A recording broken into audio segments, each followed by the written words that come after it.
Hey guys, I'm Stacey. And I'm Maddie, and today we just wanted to get real with you guys and I guess talk about life. Like, we all get busy, we all work incredibly hard to earn a heap of money to buy the things that we never have time to actually use.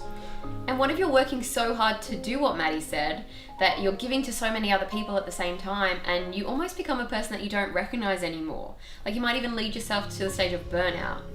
And it's something that's becoming a bit more prevalent, but I guess we've got two questions to kind of ask you. And the first one is, what are you doing to give back to yourself?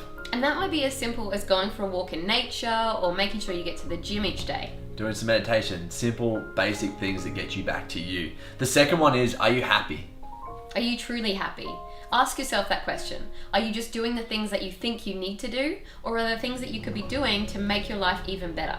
And we want to hear from you. So post up in the comments, share your story, and let's see if we can help our community out a little bit more. Thanks guys, we really look forward to seeing your comments below. Make sure you share your story because you'll probably inspire someone else with that as well. Thanks guys.